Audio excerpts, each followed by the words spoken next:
India energy week के इस दूसरे संस्करण में मैं आप सभी का अभिनंदन करता हूं।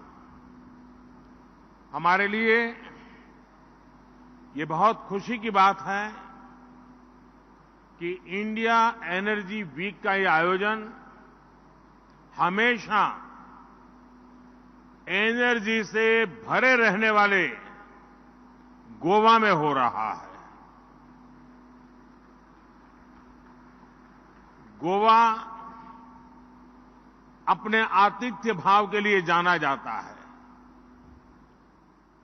पूरी दुनिया से यहां आने वाले पर्यटक यहां की सुंदरता और संस्कृति से प्रभावित होते हैं। गोवा आज वो राज्य भी है जो विकास के नए प्रतिमानों को छू रहा है। इसलिए आज जब हम पर्यावरण के प्रति संवेदनशीलता की बात करने के लिए एकजुट हुए हैं, सस्टेनेबल फ्यूचर के बारे में बात करने जा रहे हैं, तो इसके लिए गोवा बहुत ही परफेक्ट डेस्टिनेशन है।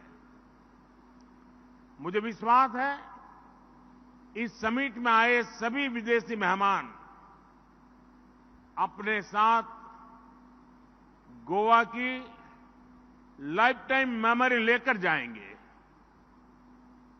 साथियों, इंडिया एनर्जी वीक का यह आयोजन एक बहुत महत्वपूर्ण कालखंड में हो रहा है। इस वित्तीय वर्ष के पहले 6 महीनों में ही भारत की जीडीपी दर 7.5% से अधिक हो गई है। ये दर ग्लोबल ग्रोथ को लेकर जो अनुमान लगाया गया है उससे भी बहुत अधिक है। भारत आज विश्व की सबसे तेज बढ़ती अर्थव्यवस्था है और हाल ही में आईएमएफ ने भी ये भविष्यवाणी की है कि हम ऐसे ही तेज गति से आगे बढ़ेंगे। आज पूरी दुनिया के एक्सपर्ट्स ये मान रहे हैं कि भारत जल्द ही विश्व की तीसरी सबसे बड़ी अर्थव्यवस्था बनेगा। भारत की इस ग्रोथ स्टोरी में एनर्जी सेक्टर की बहुत महत्वपूर्ण, स्वाभाविक रूप से उसका महात्म्य बढ़ रहा है। साथियों, भारत पहले ही विश्व का तीसरा सबसे बड़ा एनर्जी कंज्यूमर है।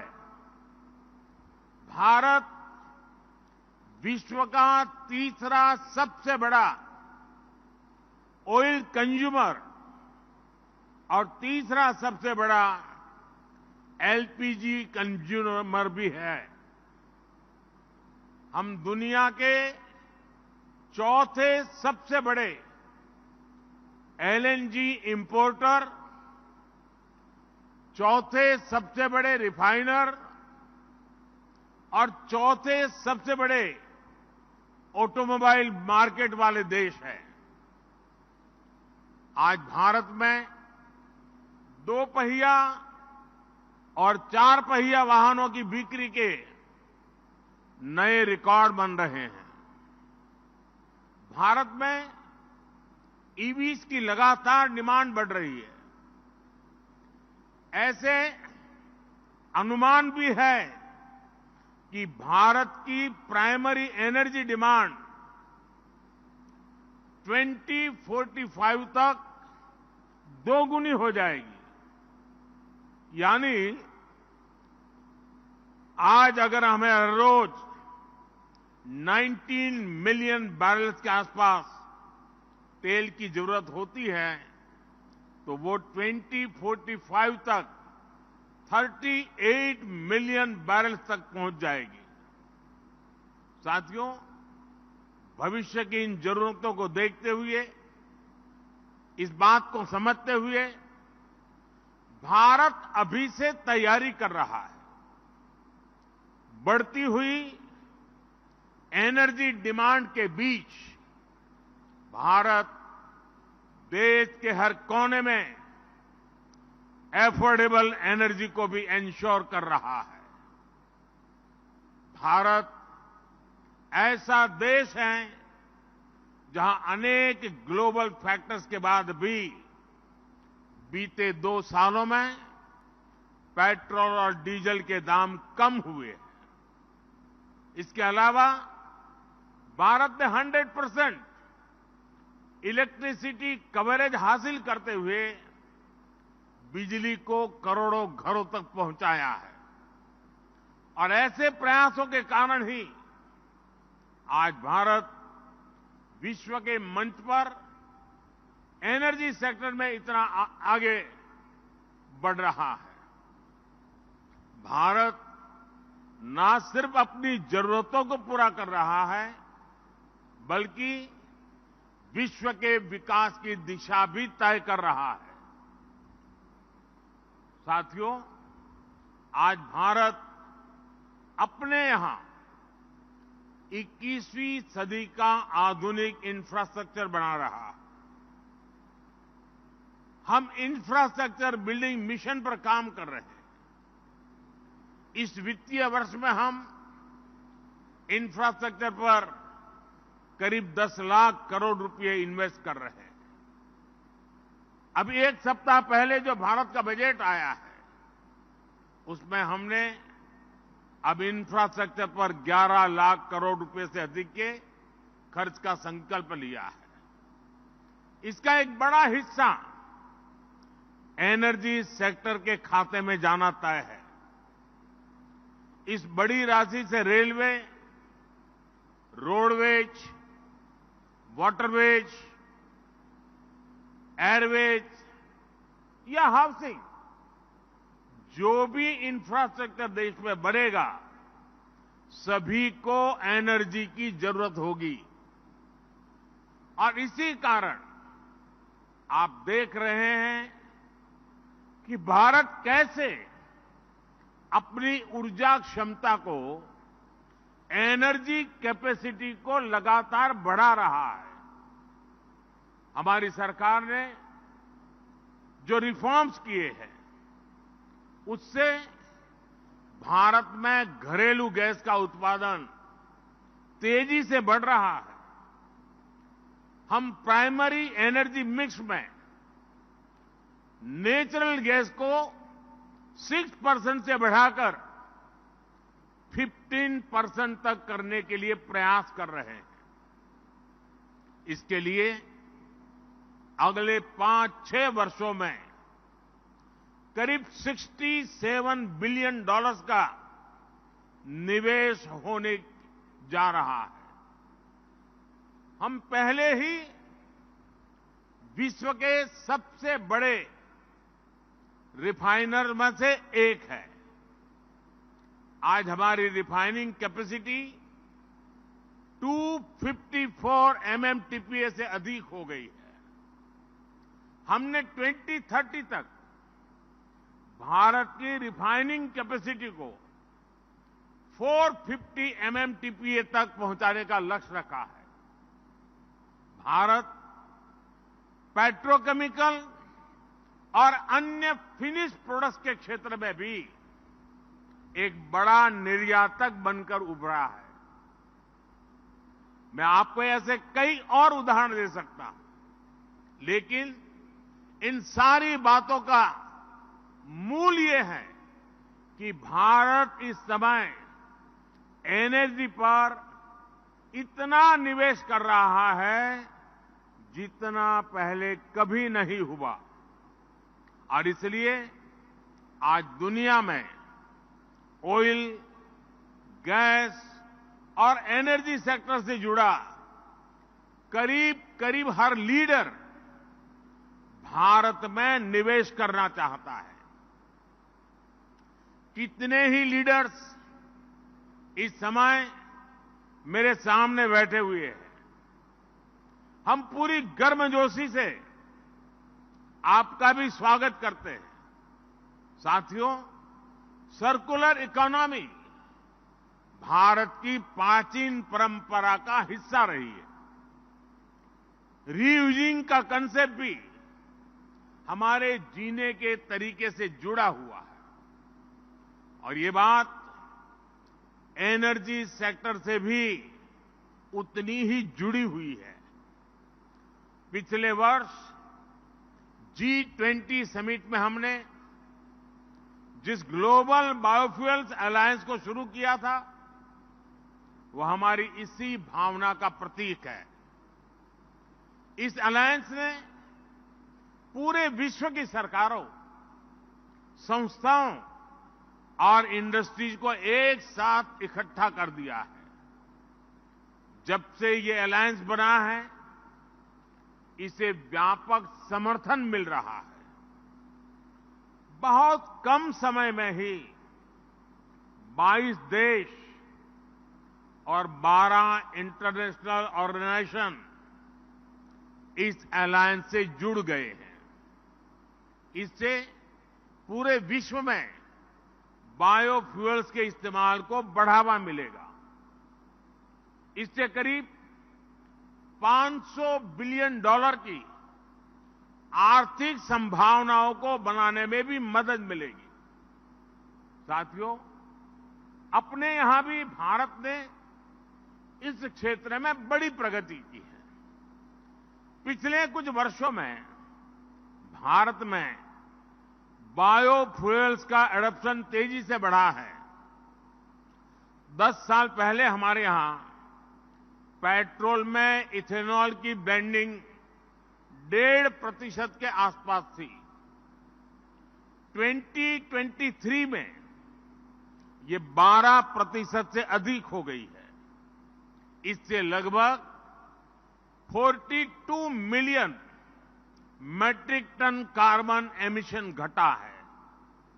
हम 2025 तक पेट्रोल में 20% इथेनॉल ब्लेंडिंग करने के लक्ष्य पर काम कर रहे हैं। आप में से कई लोग जानते होंगे, पिछले इंडिया एनर्जी वीक के दौरान ही भारत ने 80 से ज्यादा रिटेल आउटलेट्स पर 20% इथेनॉल ब्लेंडिंग की शुरुआत की थी। अब हम देश के 9,000 आउटलेट्स पर यही काम कर रहे हैं। साथियों, सरकार का प्रयास ग्रामीण अर्थव्यवस्था को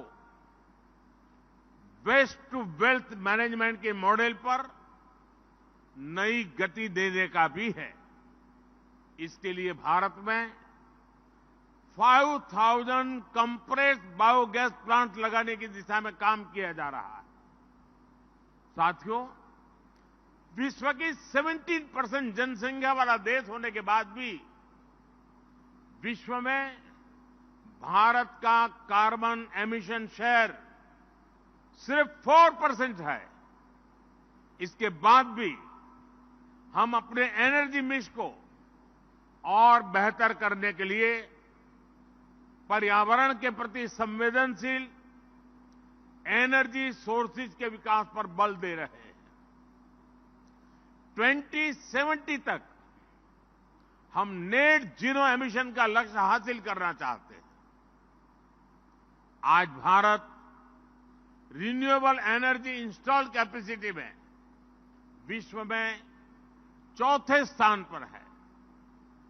हमारी इंस्टॉल इलेक्ट्रिसिटी कैपेसिटी, इसका 40% हिस्सा नॉन फॉसिल फ्यूल सोर्सेज से आता है। बीते एक दशक में भारत की सोलर एनर्जी इंस्टॉल कैपेसिटी 20 गुना से ज्यादा बढ़ी है। सौर ऊर्जा से जुड़ने का अभियान भारत में जन आंदोलन बन रहा है। कुछ दिन पहले ही भारत में एक और बड़े मिशन की शुरुआत हुई है।